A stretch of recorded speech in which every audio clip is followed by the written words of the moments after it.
इस समय आप ये तस्वीरें देख सकते हैं, सीएम नायब सैनी से इस समय जगमोहन आनंद जो है उनके परिवार की बात कराते हुए नजर आ रहे हैं। आप देख सकते हैं विनय नरवाल जो करनाल के रहने वाले थे, पहलगाम हमले में जो है वो भी मारे जाते हैं, वो भी शहीद होते हैं। इंडियन नेवी में बतौर लेफ्टिनेंट थे जगमोहन आनंद। इस समय आप देख सकते हैं सीएम नायब सिंह सैनी से परिवार के लोगों की बात कराते हुए नजर आ रहे हैं। आप देख सकते हैं तो तस्वीरें आप देख सकते हैं, विधायक जगमोहन आनंद जो है विनय नरवाल के घर पर पहुंचे हैं, परिवार पर पहुंचे हैं सांत्वना देने के लिए, क्योंकि बहुत ही दुखदायी खबर जरूर है। जम्मू कश्मीर के पहलगाम में घूमने के लिए गए थे, शादी हुई थी, अभी एक हफ्ता भी नहीं हुआ था, शादी के बाद घूमने के लिए जाते हैं जम्मू कश्मीर के पहलगाम में। लेकिन आप देखिए कि किस तरीके से आतंकवादियों के द्वारा गोलियां मारकर बड़ी बेरहमी से विनय नरवाल की हत्या कर दी जाती है। आप देख सकते हैं उनके दादा हैं, ये देखिए विनय नरवाल के दादा हैं, इस तरीके से रोते हुए नजर आ रहे, क्योंकि बहुत ही दुखदायी खबर जरूर है पूरे परिवार के लिए, पूरे भारत के लिए बहुत ही दुखदायी खबर जरूर है। एक बहुत ही दुखद घटना सामने आती है। आपको बता दें कि जम्मू कश्मीर के पहलगाम में एक आतंकी हमला हो जाता है, जहां पर करनाल के रहने वाले विनय नरवाल को भी गोलियों से मारकर हत्या कर दी जाती है। स्थानीय विधायक हैं जगमोहन आनंद, वो भी यहाँ पर पहुंचे, उनसे बातचीत कर। विनय नरवाल की हत्या कर दी आतंकी। निश्चित ही जब से देर रात्रि से आप सब मीडिया के साथियों ने ये चीज दिखाई है, मेरे अपने परिवारजनों से, करनाल का मेरा अपने परिवारजन है, इस घटना की जितनी निंदा की जाए वो कम है। चुन चुन करके, धर्म को पूछ करके, नंगा करके जिस प्रकार से आतंकवादियों ने इस घटना को अंजाम दिया है, पूरा देश उससे आक्रोशित है। और ऐसे आतंकवादियों को चुन चुन करके उनसे इसका बदला लिया जाएगा। देश के प्रधानमंत्री अपनी सऊदी अरेबिया की यात्रा बीच में ही छोड़ करके देश को लौटे हैं, और मुझे अभी मालूम हुआ कि वो भी श्रीनगर जा रहे हैं। अमित शाह जी को उन्होंने कल ही निर्देश किया और वो तुरंत उस स्थान पर पहुंचे हैं।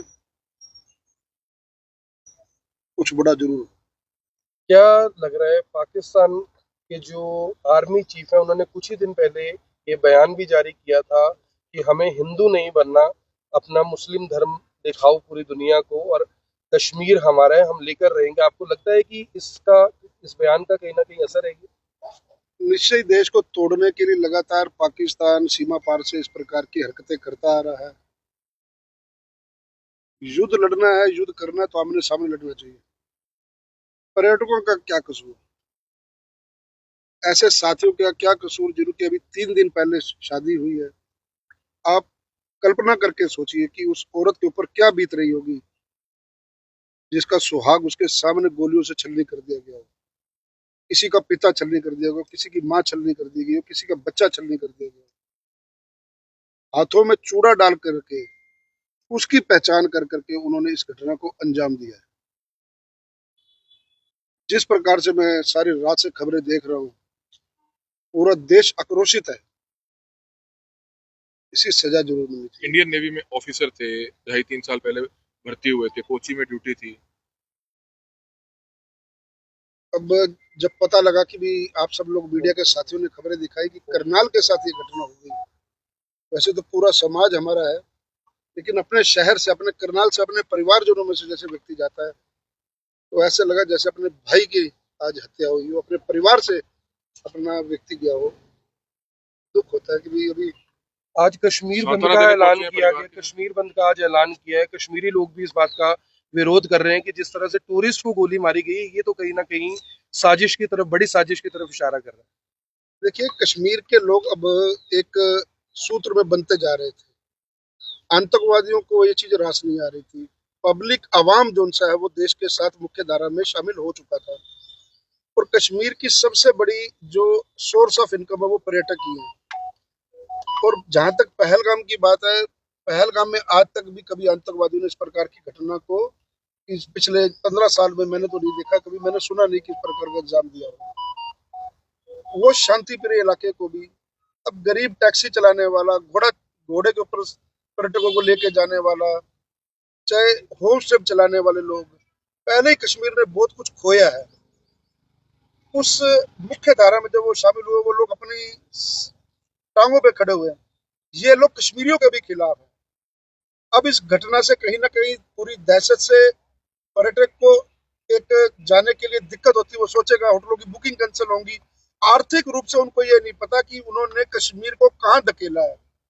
लोग अब एक बार जाने से जब डरेंगे, जिसके परिवार से क्या होता है, उनके रिश्तेदारों से, उनके समाज से पूछ के देखो कौन जाएगा। तो वो लोग भूखे जब मरेंगे, आतंकवादियों को वो चीज नहीं दिखती किस प्रकार का उन्होंने घटना को अंजाम दिया है।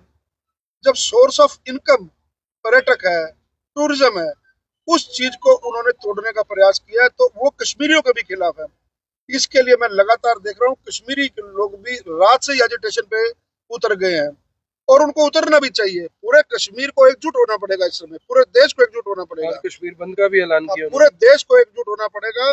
और जब तक हम पीओके को अपने हिस्से में शामिल नहीं कर लेते, अब मैं एज ए जनप्रतिनिधि आपको कहूं कि मैं पूरे अधिकार के साथ ये बात कहता हूं कि पीओके के ऊपर अब कोई ना कोई हमारी सरकार को अवश्य निर्णय लेना चाहिए। आतंकवादियों को मुंह तोड़ जवाब देना चाहिए, जिसके लिए देश के यशस्वी प्रधानमंत्री जाने जाते हैं। जब तक ऐसा काम नहीं होगा, पाकिस्तान सीधा होने वाला नहीं है। अब पाकिस्तान को सबक सिखाने का उपयुक्त समय अब आ चुका है, जब देश के हमारे निहत्थे लोगों के ऊपर, चुन चुन के ऊपर, धर्म के आधार पर अगर उनको गोली मारी जाती है, तो फिर किसी पाकिस्तानी को जिंदा रहने का विनय नरवाल के घर पहुंचे हैं सांत्वना देने। मेरा अपने परिवार ने, मुझे तो जब पता लगा बहुत शौक लगा कि भाई अपने करनाल के एक साथी के साथ ऐसी घटना हो जाए। पता नहीं उनके माँ बाप के सामने हम किस प्रकार से, आप लोगों ने कवर किया है, उस परिवार, मैंने कहा उस बीवी के ऊपर कल्पना करके सोचिए, उसकी माँ के ऊपर कल्पना करके सोचिए, उनके इन लॉज के ऊपर कल्पना करके सोचिए, जिन्होंने 3 दिन तक लगातार, अभी शादी ब्याह के अभी 1 हफ्ता नहीं हुआ, और ऐसा सुहाग उजड़ जाए और आंखों के सामने निर्मम हत्या कर दी जाए। मैं नहीं समझता कि इससे बड़ा कोई दुख होगा।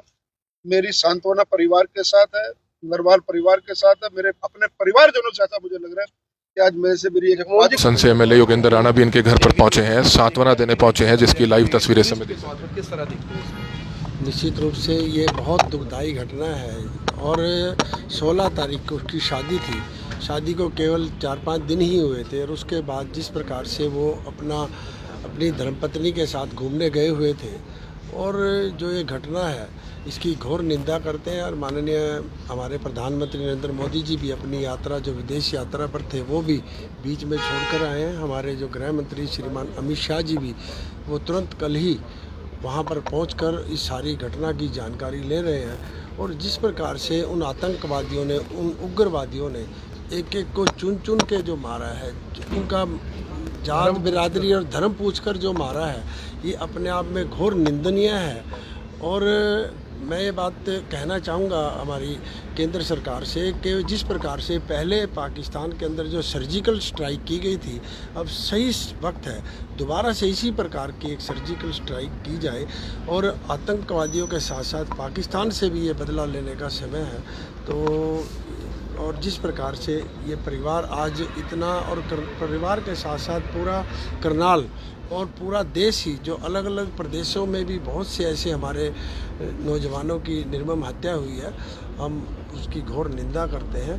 और निश्चित रूप से हमारी और सरकार की, माननीय मुख्यमंत्री जी की, माननीय मनोहर लाल जी की, सबकी संवेदना परिवार वालों के साथ है। बड़ी दुख की घटना है, एक कायरतापूर्ण घटना घटित हुई है, और पूरा देश आक्रोशित है इससे। आप कल्पना करिए कि हनीमून पर गए हुए, जिनकी 3 दिन पहले शादी हुई हो,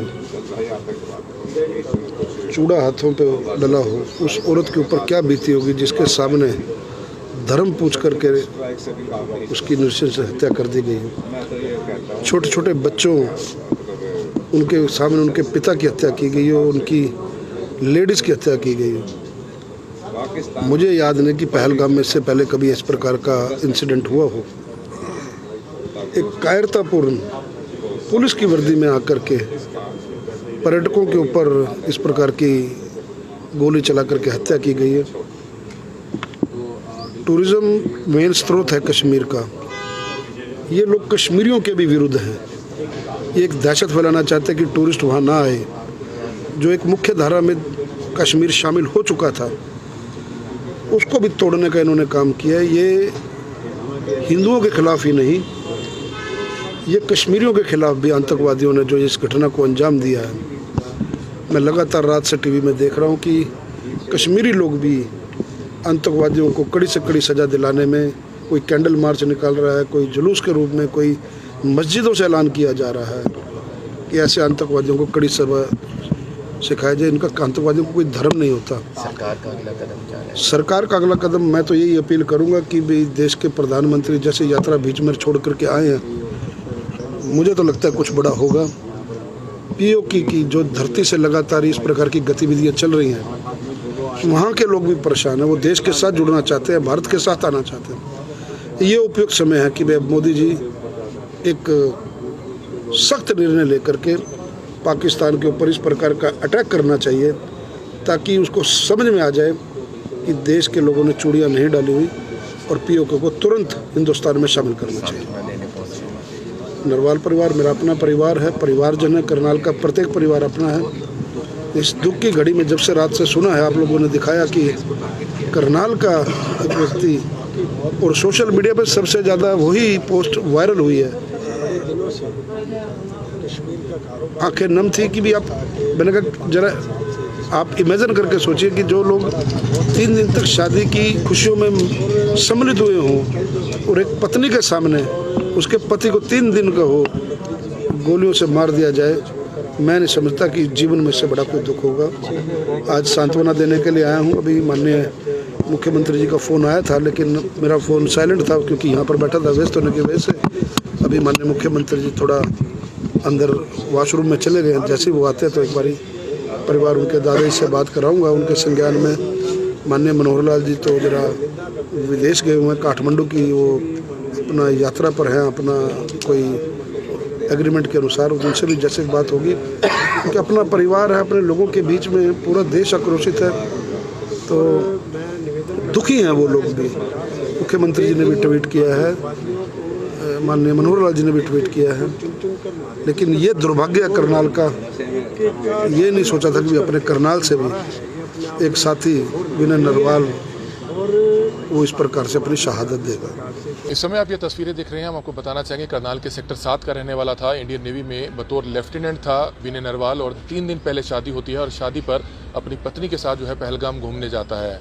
लेकिन वहाँ पर जो आतंकी हमला हुआ उसमें विनय की भी जो है दुखद मृत्यु हो जाती है। उस पर भी जो है गोलियों से हमला किया जाता है। कुल 26 से 27 सैलानी बताए जा रहे हैं, पर्यटक बताए जा रहे हैं जिनकी दुखद मृत्यु हुई है। आप ये लाइव तस्वीरें इस समय आप देख सकते हैं। उनके घर पर हम मौजूद हैं करनाल के सेक्टर 7 में, जहाँ पर करनाल से जो एमएलए हैं जगमोहन आनंद वो यहाँ पहुँचे हुए हैं। असम से जो एमएलए हैं योगेंद्र राणा वो यहाँ पर पहुँचे हुए हैं। और दादा से भी हमने बात की है, विनय नरवाल के जो दादा हैं उनके गाँव के लोग हैं वो भी यहाँ पर मौके पर मौजूद हैं। दादा की आंखों में भी काफ़ी गुस्सा देखा जा सकता है और दादा कहते हुए नजर आ रहे हैं कि उनका बेटा बहुत बहादुर था, उसके पास बंदूक नहीं थी, और अगर बंदूक होती तो वो सब आतंकियों को मार गिराता। हालांकि उसने अपनी तरफ से प्रयास जरूर किया होगा, लेकिन निहत्थे थे। आप समझ सकते हैं कि किस तरह से चारों तरफ से आतंकी आते हैं और ताबड़तोड़ गोलियां चलानी शुरू कर देते हैं, जिसमें 26 से 27 सैलानी अब तक मारे गए हैं। कई सैलानी पर्यटक घायल हुए हैं। कश्मीर के पहलगाम में जो है ये आतंकी हमला हो जाता है।